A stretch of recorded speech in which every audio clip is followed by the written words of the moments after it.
இவன் யாரோ இவன் என் பூக்களின் வேரோ இவன் என் பெண்மையை வென்றான் இவன் அன்பானவன்.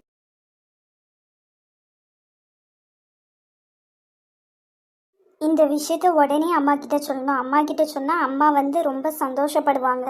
அம்மா அம்மா ஏம்மா அம்மா ஏம்மா ஏன்டி இப்படி ஓடி வந்துட்டு இருக்க? என்ன விஷயம்? ஏம்மா எனக்கு ரிசல்ட் வந்துருச்சுமா. ஏடி என்ன சொல்லுத? பாஸ் ஆயிட்டியா? பாஸா? ஏம்மா எல்லாத்துலயும் ஃபர்ஸ்ட் கிளாஸ்ல பாஸ் ஆயிருக்கேம்மா. காலேஜ்ல நான் தான் ஃபர்ஸ்ட் மார்க்கு. சத்யா உண்மைக்கு மட்டும் சொல்லுத? என்னாச்சு? இல்ல சத்யா பரிச்சை எழுதுனால அதோட ரிசல்ட் வந்துட்டாங்க. காலேஜ்ல அவ தான் ஃபர்ஸ்ட் மார்க்கா. அப்படியா சத்யா? ஆமாப்பா நான் தான்ப்பா ஃபர்ஸ்ட் மார்க்கு. ரிசல்ட்டும் செக் பண்ணிட்டேன்ப்பா. அதுக்கப்புறம் என்னோட ஹெச்ஓடியும் ஃபோன் பண்ணி சொன்னாங்கப்பா காலேஜ்ல நான் தான் ஃபர்ஸ்டா. ரொம்ப சந்தோஷமா எனக்கு. எப்பா இனிமேல் நீங்க எனக்கு ஃபுல் ஃபீஸ் கட்ட வேண்டாம்ப்பா. காலேஜ்ல ஃபர்ஸ்ட் எடுத்தா காலேஜே படிப்பு செலவு பாதி ஏத்துக்கும்பா. இனிமேல் பாதி செலவு மட்டும் நீங்க ஏத்துக்கிட்டா போதும். ஏடி இதுக்காண்டியா இப்படி படிச்ச? ஆமாப்பா. ராணி பாத்தியா என் மவளை எனக்கு கஷ்டம் கொடுக்க கூடாதுங்கிறதுக்காக ராப்பகலா அவ கஷ்டப்பட்டு படிச்சிருக்கா. இவளுக்கு பொறுப்பில்லன்னு சொல்ற. சத்யா உன்னை பெத்தெடுக்கும் போது அம்மா எவ்வளோ சந்தோஷப்பட்டனோ அதை விட இன்னைக்கு அதிகமா சந்தோஷப்படுறேம்மா. காலேஜ்ல ஃபங்க்ஷன்லாம் வைப்பாங்கப்பா. அதுக்கு நீங்களும் அம்மையும் வரலாம்ப்பா. அவெல்லாம் கொடுப்பாங்கப்பா. ரொம்ப சந்தோஷமா. ஏமா நீ சந்தோஷமா இருக்கியா? ரொம்ப ரொம்ப சந்தோஷம். அக்கா கிட்ட சொல்லுவோம். ஏமா நானே நேர்ல போய் சொல்லிட்டு வரேன். பார்த்து போகணும்னமா? எப்பா நான் பார்த்து போவேன். ஆனா எனக்கு இன்னைக்கு ஐஸ்கிரீமும் கண்டிப்பா சிக்கன் ஃப்ரைட் ரைஸும் வேணும்ப்பா. சரிப்பா. ஏமா பாய் பாயாசம் பண்ணி வச்சிரு. ஏறிட்டி பார்த்து பத்திரமா போயிட்டு வா. ராணி இவளை நினைச்சு எத்தனை நாள் நான் கவலைப்பட்டிருக்கேன் தெரியுமா? ரம்யா மாதிரி படிக்க மாட்டிக்கான்னு சொல்லிட்டு இப்ப ரம்யாவோட நம்மளுக்கு அதிகமா பெருமை வாங்கி தந்திருக்கா. ஆமாங்க இவளை நினைச்சு கவலைப்படாத நாளே இல்லை. பொறுப்பா இருக்க மாட்டிக்காளே படிக்க மாட்டிக்காளே என்ன பண்ணுவான்னு சொல்லிட்டு. ஆனா இப்ப பாருங்க பொறுப்புனா பொறுப்பு அப்படி ஒரு பொறுப்பாயிட்டா. படிப்பு ரொம்ப சூப்பரா இருக்கு. ஒரு பிள்ளைய நல்ல இடத்துல கல்யாணம் பண்ணி கொடுத்துட்டேன். நல்லா இருக்கா. இவ நல்லா படிச்சு நல்ல வேலைக்கு போனதுக்கப்புறம் இவளையும் ஒருத்தனை பார்த்து பிடிச்சு கொடுத்துட்டேன்னா நிம்மதியா இருப்பேம்மா. ஆமாங்க வாமா. அத்தை ரம்யா வெங்க. ரம்யா சத்யா வந்திருக்கா பாரு. உட்காருமா. இப்ப எதுக்குடி இங்க வந்த? என்னம்மா அவ உனிய ஆசையா பார்க்க வந்திருக்கா. இப்ப எதுக்கு வந்திருக்கான்னு கேட்க. அது இல்லத்தே ஒரு குட்டி சண்டை எனக்கும் அவளுக்கும். அதான் கோவத்துல பேசிட்டா. என்னதான் கோவமா இருந்தாலும் வீடு தேடி வந்தவங்கள வாங்கன்னு தான் சொல்லணும். எதுக்கு வந்தீங்கன்னு கேட்க கூடாது. சரி அத்தை நீ பேசிட்டுமா. சரி அத்தை. இல்ல நீ இந்த நேரத்துக்கு வந்திருக்க? சும்மாதாமா. சரி ஏட்டி எதுக்கு வந்தியோ அந்த விஷயத்த மட்டும் சொல்லிட்டு கிளம்பு. ஏட்டி ஒன்னியதான் கூப்பிடுறேன். ஏக்கா இங்க வா. என்ன ரிசல்ட் வந்துட்டுக்கா?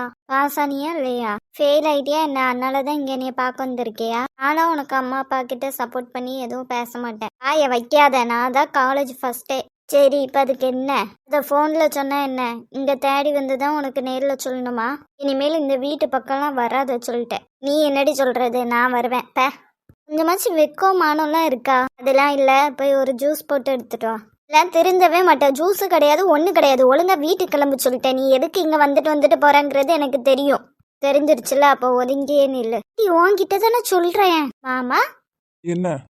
நல்லா படிக்கிற பிள்ளை அப்படி சொல்லுவீங்கல்ல. இப்ப பாருங்க நான் ஃபர்ஸ்ட் கிளாஸ்ல பாஸ் ஆயிருக்கேன். சரி மாமா நீங்க பெருமைப்பட்டுக்கோங்க. உங்க பொண்டாட்டி காலேஜ்ல ஃபர்ஸ்ட்.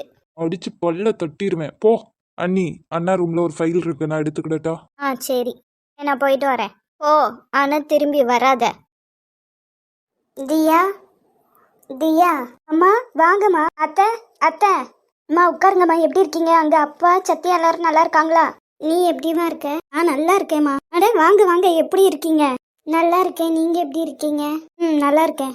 பலகாரம்லாம் செஞ்சேன்னா அதான் தியாக்கோ பிடிக்கும்னு எடுத்துட்டு வந்தேன். ரொம்ப சந்தோஷங்க. தியாவோட அம்மா அப்பா இல்லைனாலும் அவளுக்கு நீங்க அம்மாவா இருந்து நல்லபடியா பாத்துக்கிறீங்க. என்னங்க இப்படி சொல்றீங்க? அவளுக்கு எங்க அம்மா அப்பா இல்ல, நாங்க தான் இருக்கோம்ல. நீங்க பேசிட்டு இருங்க, நான் உங்களுக்கு ஜூஸ் போட்டு எடுத்துட்டு வரேன். அதெல்லாம் வேண்டாம். எங்க வீட்டுக்கு வந்திருக்கீங்க, குடிக்காம போனா எப்படி? பேசிட்டு இருங்க, நான் எடுத்துட்டு வந்துடுறேன். சத்யாக்கு ரிசல்ட் வந்துட்டோ? ஆமாம்மா நீ சொல்லி கொடுத்த எப்படியே ஃபர்ஸ்ட் கிளாஸ் பாஸ் ஆயிட்டா. நான் சொல்லி கொடுத்ததால இல்லம்மா, அவளும் நல்லா பொறுப்பா புரிஞ்சுக்கிட்டு படிச்சா. அதனாலதாம்மா நான் தான் உங்ககிட்ட சொல்லிக்கிட்டே இருந்தேன்ல, சத்யா கண்டிப்பா காலேஜ் பண்ணதுக்கு அப்புறம் பொறுப்பாயிருவா, நல்லா படிப்பாண்டு பாருங்க. எனக்கு ரொம்ப சந்தோஷமா. அவளை நினைச்சுதான் பயந்துகிட்டே இருந்தேன். இப்ப அவளும் நல்லா ஆயிட்டா. ஆமா மாப்பிள்ளைங்க பக்கத்துலதான் ஏதோ வேலையா போனாங்க, வந்துருவாங்கம்மா. உனக்கு பிடிக்கும்னு அதிரசம் பண்ணியிருக்கேன், முறுக்கு பண்ணியிருக்கேன், கொஞ்சம் சத்துருண்டெல்லாம் பண்ணி வச்சிருக்கேன். கரெக்டா சாப்பிட்ற நம்ம எல்லாத்துலயுமே இனிப்பு கம்மியா போட்டு தான் பண்ணியிருக்கேன். சரிம்மா. டாக்டர் சொன்ன மாத்திரைலாம் போட்டுரு, நல்லா சாப்பிடு, எதை பற்றியும் யோசிக்காத. நான் எதை பற்றியுமா யோசிக்க போகிறேன், எனக்கு தான் நீங்கள் இருக்கீங்கல்ல. ம், எதுவும் சந்தேகம் ஏதாச்சும் பிரச்சனைனா உடனே எனக்கு ஃபோன் பண்ணிடுறேனம்மா. சரிம்மா. நீங்கள் வந்தது எனக்கு அவ்வளோ சந்தோஷம் தெரியுமாம்மா. நான் வராமல் வேற யார் வருவா சொல்லு. இல்லைம்மா, நீங்கள் ரம்யாவுக்கு மினிக்கு பண்ணுறதுலாம் வேற. ஏன்னா மினி பிறந்ததுலேருந்தே உங்கள் கூடயே தான் இருக்கா, பக்கத்து பக்கத்து வீடு வேற. ஆனால் எனக்கு பண்ணுறது யாருக்கும் இந்த மனசு வராதுமா. நான் மனசு நிறைஞ்சு சொல்கிறேம்மா. கண்டிப்பாக உங்கள் நல்ல மனசுக்கு சத்யாவும் ரம்யாவும் ரொம்ப சந்தோஷமாக இருப்பாங்கம்மா. அவங்க 2 பேத்துக்கும் அவ்வளோ புண்ணியம் நீங்கள் சேர்த்து வச்சுருக்கீங்க. அது என்ன, சத்யாவும் ரம்யாவும் மட்டும் நீயும் மினியும் தான் சந்தோஷமாக இருக்கீங்க. உங்களுக்கும் சேர்த்து தான் நான் புண்ணியம்லாம் சேர்த்து வச்சுருக்கேன். அது உங்களோட நல்ல மனசு காட்டுதுமா. அம்மா தாய், என்னை புகழ்ந்தது போதும். ஏற்கனவே ரொம்ப பனி அடித்து உறைஞ்சி போயிருக்கேன். இதில் நீ இன்னும் கொஞ்சம் ஐஸாக வைக்காத. சரிம்மா.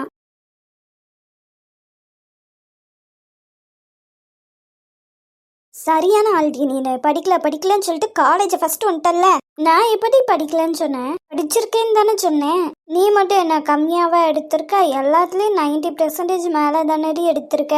சரிடி, எனக்கு ரொம்ப சந்தோஷமா இருக்குடி நீ காலேஜ் ஃபர்ஸ்ட் எடுத்தது. இனிமேல் காலேஜில் நீ தாண்டி ஃபேமஸ். எல்லாரும் உன் பின்னாடியே சுத்த போகிறாங்க பாரு. என் பின்னாடி சுத்துறதுக்கு ஆள் இருக்கட்டும், இப்போ உன்னோட ஆள் வந்தாச்சு, அங்கே கொஞ்சம் திரும்பி பாரு. கங்க்ராச்சுலேஷன்ஸ் சத்யா. Thank you senior. உன்னோட பெர்சன்டேஜ் எவ்வளோ? எல்லாத்துலேயும் 90 தான். சூப்பர். இன்னும் ஹார்ட் ஒர்க் பண்ணி நல்லா படி, சரியா? ஏதாச்சும் டவுட்டு உனக்கு ஸ்டடீஸ் மெட்டீரியல்ஸ் வேணும்னா என்கிட்ட கேளு. ம். ஓ சீனியர், அப்போ எங்களுக்கெல்லாம் ஸ்டடீஸ் மெட்டீரியல் கிடையாது, உங்கள் ஆளுக்கு மட்டும்தான். உனக்கு இல்லாததா சத்யா? நடத்துங்க.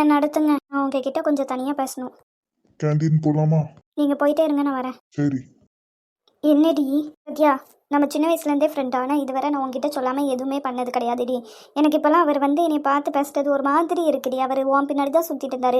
நான் லவ் பண்ணேன்னு தெரிஞ்சோடனே என்கிட்ட பேச ஆரம்பித்தார். எனக்கு அந்த வீசிங் ப்ராப்ளம் ஒன்றுன்னு சொன்னோடனே இன்னும் கொஞ்சம் கேர் எடுத்து பேசுகிறாரு. இதெல்லாம் எனக்கு என்னன்னு தெரில சத்யா. ஆனால் எனக்கு ஒரு மாதிரியாக இருக்குது அவரோட கேரை அனுபவிக்கிறதுக்கு. இதுக்கு ஒரு கிளியராக ஒரு விஷயம் வேணும். நான் அது போய் என்னன்னு கேட்டு வரேன். ஓகேடி, உனக்கு என்ன தோணுதோ அதை பண்ணு. நீ என்ன பண்ணாலும் நான் உன் கூட இருப்பேன். தேங்க்ஸ் டி. ஏதாச்சும் சாப்பிட்றீங்களா? ஆர்டர் பண்ணட்டா? இல்லை வேண்டாம்.